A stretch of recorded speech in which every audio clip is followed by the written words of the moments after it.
مکرم چودھری حمید اللہ صاحب کو ذکر کرنا چاہتا ہوں، جن کی گزشتہ دنوں میں وفات ہوئی۔ اور وکیل اعلیٰ تھے تحریک جدید پاکستان کے، صدر مجلس تحریک جدید انجمن احمدیہ تھے، اور جلسہ سالانہ بھی ایک لمبے عرصے سے۔ 7 فروری ان کی وفات ہوئی 87 سال کی عمر میں۔ انا للہ و انا الیہ راجعون۔ تو خلیفہ وقت، یہ میں نے حضرت مسیح موعود علیہ السلام کا فرمان بتایا ہے کہ حضور نے فرمایا خط اس وقت تک نہیں چھوڑتا جب تک خط لکھنے والے کے لیے دعا نہ کر لوں۔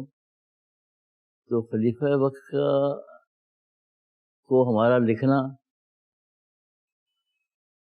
یہ ایک تعلق ہے، خلیفہ وقت کی دعائیں لینے کا ذریعہ ہے۔ دوسرے کہ جب ہم حضور کو نہیں لکھتے بلکہ حضور کے سامنے بیٹھے ہوتے ہیں، یا حضور کے پاس سے گزر رہے ہوتے ہیں، یا حضور ہمارے پاس سے گزر رہے ہوتے ہیں اور حضور ہمیں دیکھ رہے ہوتے ہیں، اس وقت بھی حضور ہمارے لیے دعائیں کر رہے ہوتے ہیں، ہمیں حضور کی دعائیں جو ہیں وہ مل رہی ہوتی ہیں۔ تو خلیفہ وقت جو ہے ان کے ساتھ تعلق خواہ خط و کتابت کا ہو، خواہ ان کی مجلس میں بیٹھنے کا ہو، خواہ ان کا خطبہ سننے کا ہو، خواہ ان کو دیکھنے کا تعلق ہو، یا ان کا آپ کو دیکھنے کا تعلق ہو، یہ سب ہمارے لیے بابرکت ہیں اور خیر کا موجب ہیں۔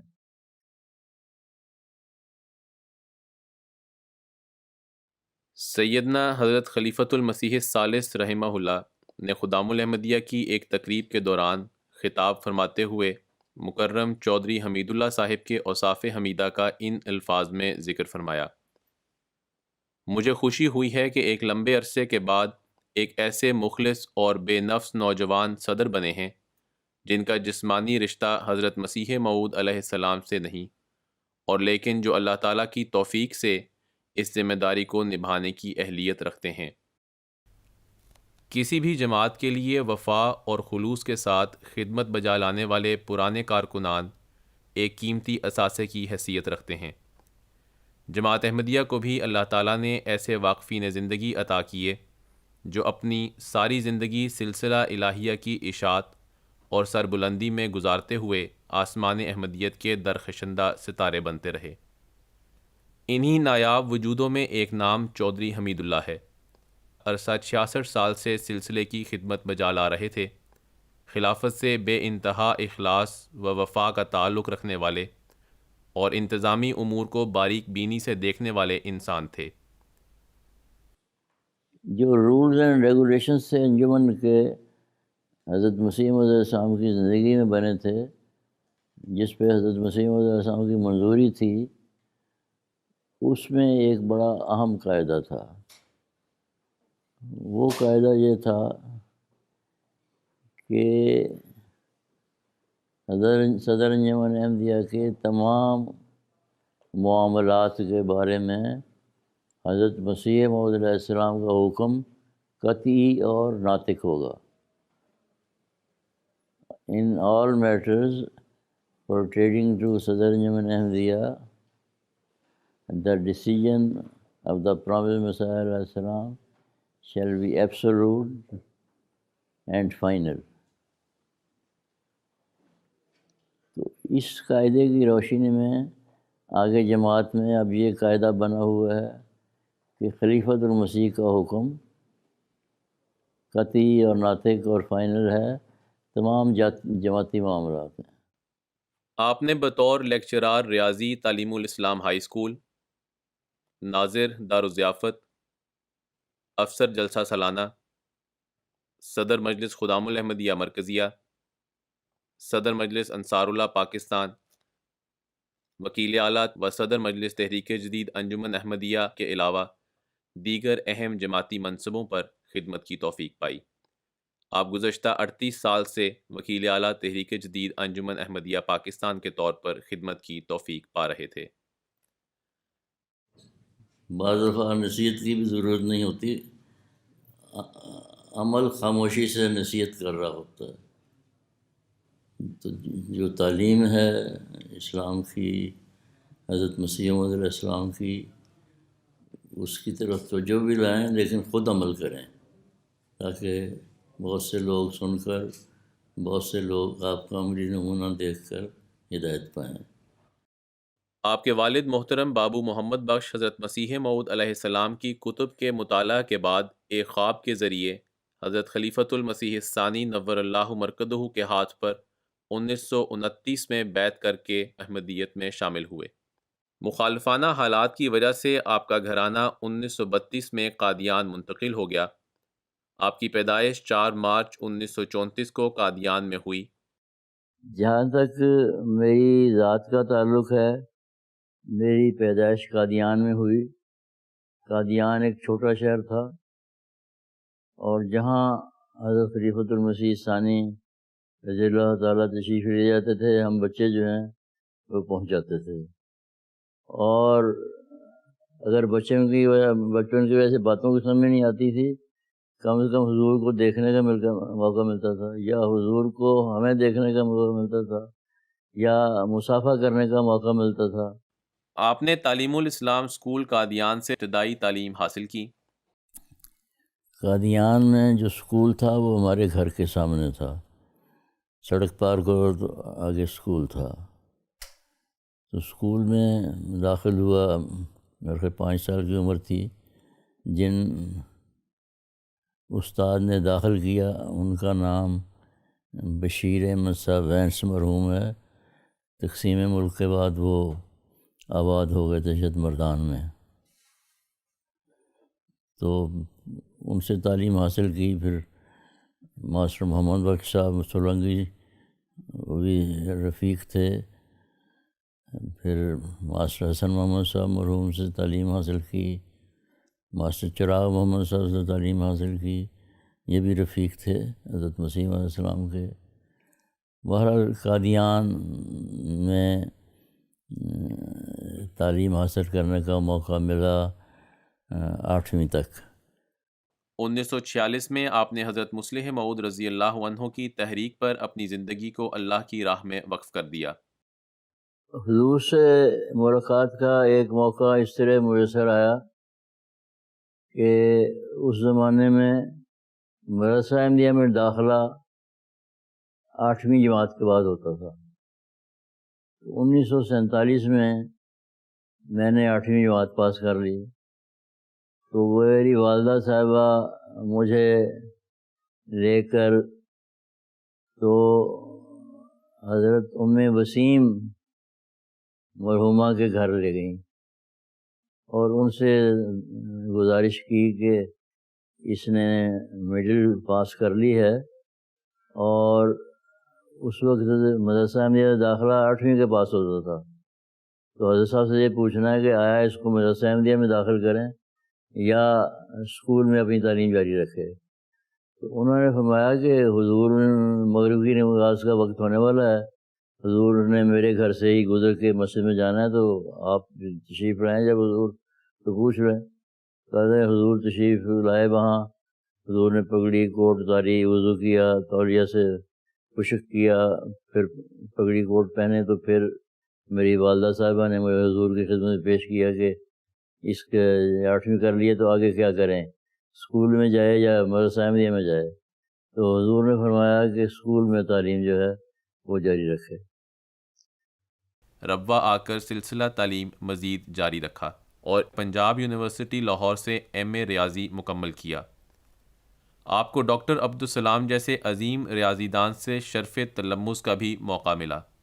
1955 سے 1974 تک کے درمیانی عرصے میں لیکچرار ریاضی کی حیثیت سے تعلیم الاسلام کالج میں طلباء کو زیور تعلیم سے آراستہ کیا. آپ کی شخصیت علم اور انتظامی امور میں مہارت سے آراستہ تھی. یہی وجہ ہے کہ آپ کو 1982 سے تاحال بطور وکیل اعلیٰ تحریک جدید خدمات کی توفیق ملتی رہی. خلافت سے محبت آپ کی شخصیت کا خاص وصف تھا. آپ کی زندگی 4 خلفائے احمدیت کی محبت، شفقت اور خاص توجہ سمیٹتے ہوئے گزری. حضرت خلیفۃ المسیح خامس سید تعالیٰ بن نصر عزیز کا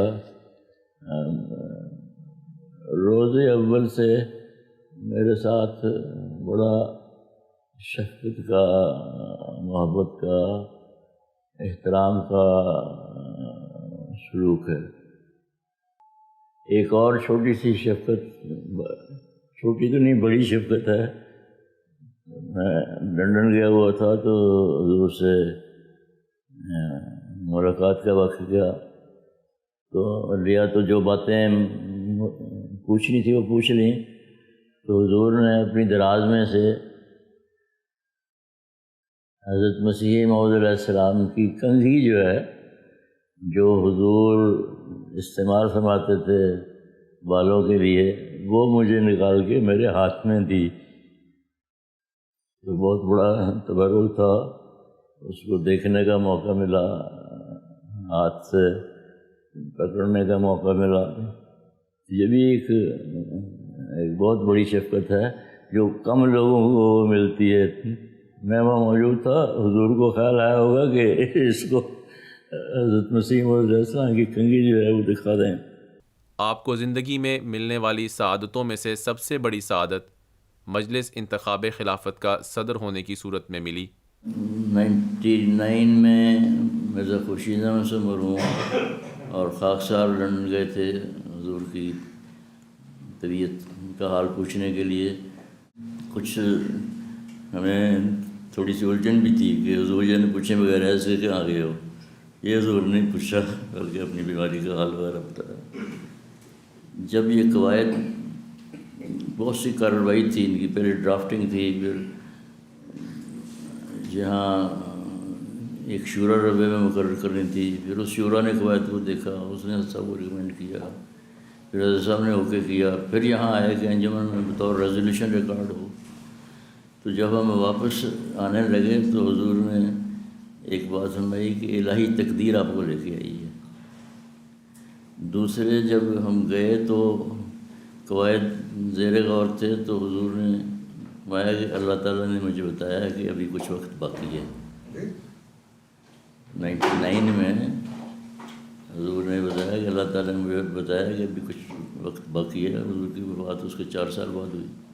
واقفین زندگی سے آپ کا ایک خاص تعلق تھا، انہیں گاہے بگاہے ان کی ذمہ داریوں سے آگاہ فرمایا کرتے تھے۔ ہمیشہ خلافت احمدیہ سے محبت، اخلاص، وفاداری اور خلیفہ وقت کے ہر حکم پر من و عن سر جھکانے کا درس دیا کرتے تھے۔ حج کے دن بنیاد رکھی گئی مسجد مبارک کی، اور ابراہیمی دعائیں بیت اللہ کی تعمیر کے بعد جو حضرت ابراہیم علیہ السلام نے کی تھی، ان کو بار بار دہرایا گیا اور دہرانے کی تاکید کی گئی۔ بنیاد کس ترتیب سے رکھی گئی وہ آپ کو ذہن نشین کروانا چاہتا ہوں۔ یہ ترتیب جو ہے یہ حضرت خلیفہ المسیح ثانی رضی اللہ تعالیٰ عنہ نے خود مقرر کروائی۔